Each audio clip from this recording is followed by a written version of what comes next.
साथियों नमस्कार। नव वर्ष की शुभकामनाएं। नए वर्ष की शुरुआत में मैं आज अपने चैनल डॉक्टर अनंत मेडिकल पाठशाला में एक पॉपुलर टॉपिक पर आपसे चर्चा करना चाहता हूँ। लोग पूछा करते थे कि खांसी में खून आने के बारे में कुछ चर्चा करिए, ऐसे किन कारणों से होता है और क्या करना चाहिए। आज हम इसी पे चर्चा चालू करेंगे। साथियों, खांसी में खून आने को अंग्रेजी में हेमाप्टिसिस कहते हैं और हेमाप्टिसिस में हीम माने होता है रक्त और ऑप्टिक जो ऑप्टिसिस है उसके माने होता है थूकना। तो रक्त थूकने की अर्थ के लेकर के खांसी में खून आने को हेमाप्टिसिस कहते हैं। खांसने से जब मुंह से रक्त आता है तो उसको हम हेमाप्टिसिस कहते हैं और इसमें शर्त ये होती है कि ये खांसी में जो खून है ये निचले श्वसन मार्ग जिसको हम लोग लोअर रेस्पिरेटरी ट्रैक्ट कहते हैं, जो स्वर यंत्र के नीचे से एल्वियोलाई तक, फेफड़े के एल्वियोलाई तक फैला होता है और या हृदय से जुड़ी जो रक्त वाहिकाएं होती हैं उनकी बीमारियों से खून जो मुंह से आता है उसी को ही हम लोग हेमाप्टिसिस कहते हैं। तो जो हेमाप्टिसिस है तो उसमें खून की मात्रा भी होगी। खून की मात्रा के अनुसार जो है हेमाप्टिसिस का स्तरीकरण करते हैं, ग्रेडिंग करते हैं। तो कुछ इस तरह से जाता है, स्कैंटी अर्थात अल्प, या माइल्ड हल्का, मॉडरेट मध्य स्तर की खांसी, मध्यम स्तर का खांसी में खून आना, सीवियर गंभीर स्तर का खून आना और मैसिव बड़े पैमाने पर खून का आना। ऐसे कई शब्द उपयोग में आते हैं। तो स्तरीकरण या ग्रेडिंग जो हेमाप्टिसिस की है वो विभिन्न लिटरेचर में अलग अलग बहुत तरह की दी गई, लेकिन अगर ज़्यादातर कंसेंसस जिस ग्रेडिंग में है उसमें से एक मैं चयन करके आपको बतला रहा हूँ। उसमें स्कैंटी कहते हैं जब लेस देन 5 ml ब्लड 24 घंटे बाहर आ रहा हो, जैसे बलगम में लगा सा खून आ रहा हो। दूसरा mild less than 20 ml per day बाहर आ रहा हो। मॉडरेट 20 ml से ज़्यादा, 100 ml से कम या उससे थोड़ा बहुत ज़्यादा 24 घंटे में आ रहा हो। मैसिव कहते हैं जब लगभग 500-600 ml पर 24 घंटे आ रहा हो या 1000 ml तक भी जा रहा हो 24 घंटे में, तो इसको हम लोग मैसिव कह देते हैं। मैसिव में दो तरह के हम लोग कह सकते हैं कि अगर 1000 ml से ज़्यादा खून आ रहा है या 150 ml पर आवर्स के हिसाब से ज़्यादा खून आ रहा है तो ये इतनी ज़्यादा हेमाप्टिसिस हो जाती है, कभी कभी लगता है जैसे पूरा खून निकल जा रहा है। इस एक्सैंग्यूनेटिंग टाइप का ब्लड लॉस, एक्सैंग्यूनेटिंग माने रक्तहीन करने वाली हेमाप्टिसिस। तो इसमें जो है more than 300 ml in single episode हो जाए, 150 ml पर आवर की स्पीड से खून आ रहा हो या 1000 ml से ऊपर आ रहा हो, तो इसको हम लोग जो है रक्तहीन करने वाली हेमाप्टिसिस एक्सैंग्यूनेटिंग कहते हैं। और यही ब्लड अगर इतना ज़्यादा निकल रहा हो कि उसके कारण आपके श्वसन तंत्र में ब्लड के फंस जाने के कारण या किसी और कारण से गैस का एक्सचेंज, जो कार्बन डाइऑक्साइड और ऑक्सीजन का एक्सचेंज होता है एल्वियोलाई के स्तर पे, वो बाधित हो जाए, और या आपका बीपी और दिल की धड़कन सबके जो नॉर्मलसी है, जो उसका सामान्यपन है, वो उसमें गड़बड़ाहट आ जाए और आपकी जीवन को खतरा हो जाए, तो हम कहते हैं लाइफ थ्रेटनिंग हेमाप्टिसिस। तो इसमें जो है इस स्थिति में मरीज की मृत्यु भी हो सकती है और ये पाया गया है कि हेमाप्टिसिस से मरीज की मृत्यु खून की कमी की बजाय ज़्यादातर दम घुटने से, एस्फिक्सिया से ज़्यादा देखी जाती है। तो अगर हमें हेमाप्टिसिस को समझना है तो हमें देखना पड़ेगा कि अमाउंट कितना है, और अमाउंट में एक चीज़ देखी गई है, ये एक वेग क्लासिफिकेशंस है इस तरह से कि ज़्यादातर जितना खून बाहर हमको आता हो वो दिखता है, उससे ज़्यादा तो हमारे लंग में ट्रैप हो सकता है, उसको तो हम लोग मेजर नहीं करते। ये एक आर्बिट्रेरी क्लासिफिकेशन है, एक अंदाज का क्लासिफिकेशन है। इसका आपको एब्सोल्यूट नहीं हो सकता कि अगर 5 ml बाहर आया है तो अंदर 15 ml नहीं रह सकता। खैर, चूँकि उल्टी में जो खून आता है, उल्टी को कहते हैं हम लोग वोमिटिंग या MSS, EMESIS, तो इसीलिए हम लोग एंटी एमेटिक यूज़ करते हैं उल्टी की रोकने वाली दवा को। तो अगर उल्टी में खून आ रहा है तो उसको हीमेटेमेसिस कहते हैं। हीम माने ब्लड, एमेसिस माने उल्टी। तो चूँकि उसमें भी खून कहते हैं कि मुंह से ही आ रहा होता है, तो अक्सर उल्टी में आ रहे खून हीमेटेमेसिस से हेमोप्टिसिस, जो खांसी में खून आ रहा है, उसमें कन्फ्यूजन पैदा हो सकता है। और हेमेटेमेसिस में ऊपरी आंत से खून आता नियम है कि वो उससे जाता है, वही खून उसको हेमेटेमेसिस कहते हैं। ऊपरी आंत के घाव से कहीं से आ रहा है।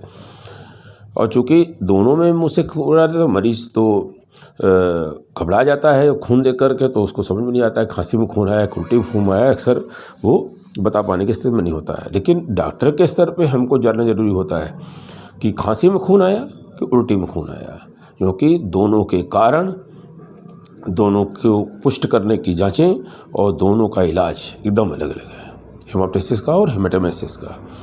तो हम लोग को कुछ प्रश्न पूछ करके जानना पड़ता है। अगर कोई मरीज ये कहता है कि साहब कहते हैं कि खांसी के साथ खून आया था, साफ साफ बता रहा है, या कहता है खून का रंग कैसा है, खून का रंग ताज़ा है, जैसे ताज़ा घाव से खून आ रहा है, लाल है, चमकदार है, तो कहते हैं कि फिर अगर हम उस खून को जो लाया हो अगर, तो उसको आप pH टेस्ट कर सकते हैं।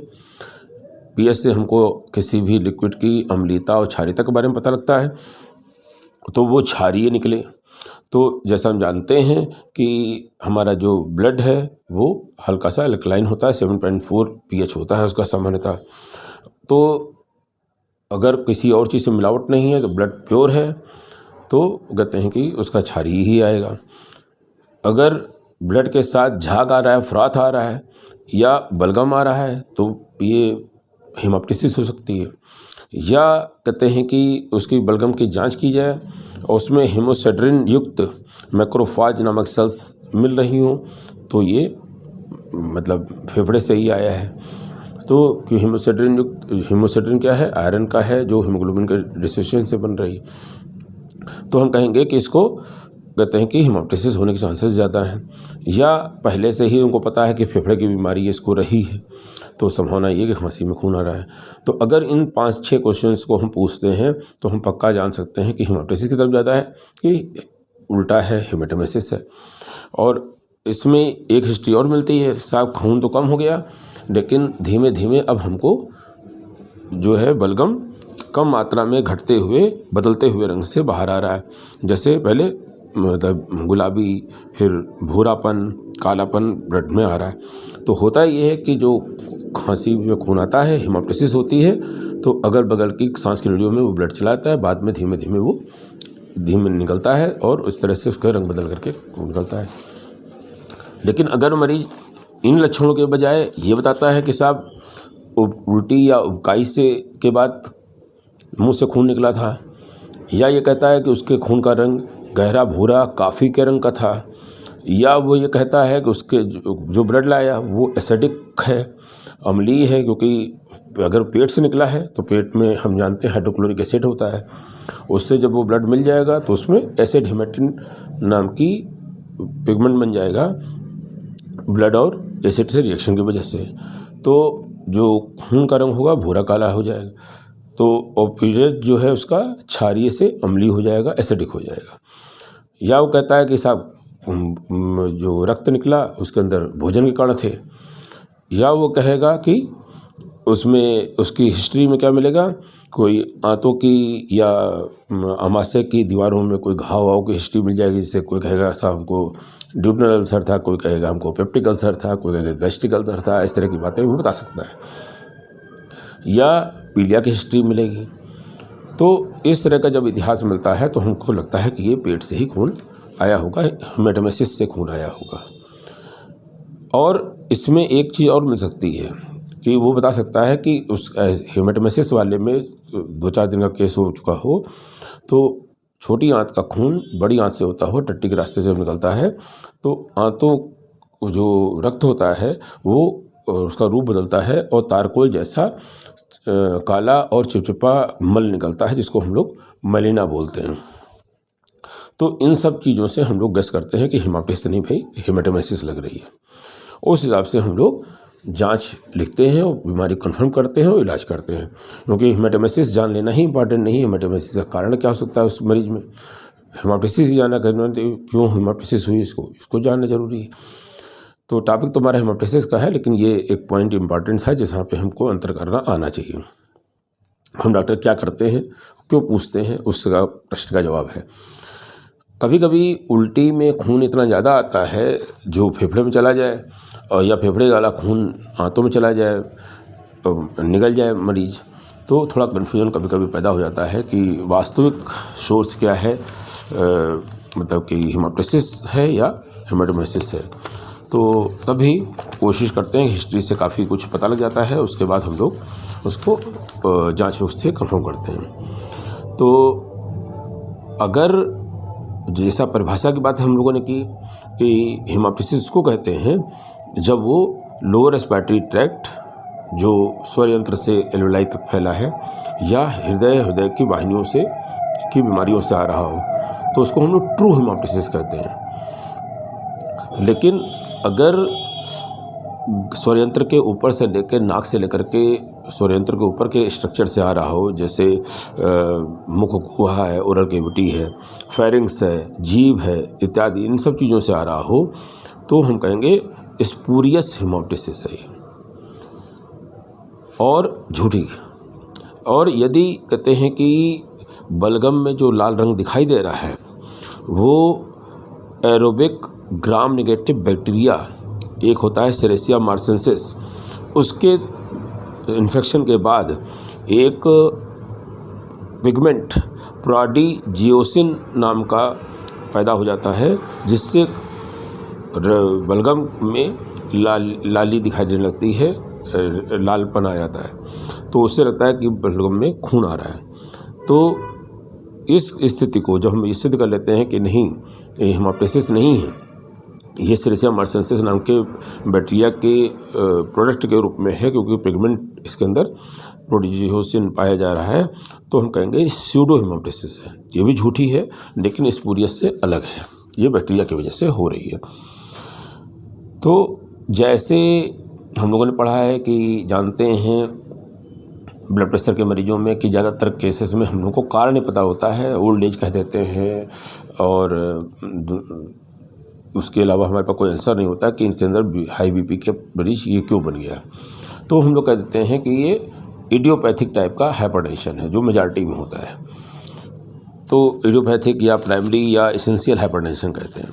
उसी प्रकार कभी कभी जो खून है वो लोअर रेस्पिरेटरी ट्रैक्ट से आ रहा है, लेकिन जितने भी हमारे पास डायग्नोस्टिक मॉडलिटी हैं, जितने भी हमारे पास जांच करने के तरीके हैं, किसी से हम ये सिद्ध नहीं कर पाते, कारण स्पष्ट नहीं कर पाएँ कि किस वजह से आ रहा है। अगर हम डायग्नोसिस ना बना पाएँ, ये जान पाएँ कि हाँ ये हेमाप्टिसिस है, तो हम कहेंगे ये भी इडियोपैथिक या प्राइमरी या एसेंशियल या क्रिप्टोजेनिक टाइप की हेमाप्टिसिस है। तो ट्रू हेमाप्टिसिस जो को हमको समझना है कि वो लोअर रेस्पिरेटरी ट्रैक्ट्स और हार्ट की बीमारी और उनकी ब्लड वेसल्स की बीमारियों की वजह से होने वाला रक्तस्राव जो मुंह से बाहर आता है वो ट्रू हेमाप्टिसिस है। तो इस तरह से आपने आज जाना हेमाप्टिसिस क्या होती है, आपने जाना कि उसकी रीडिंग क्या है, ट्रू क्या है, स्पूरियस क्या है और स्यूडो क्या है। आज यहाँ पे हम अपना वीडियो समाप्त करते हैं।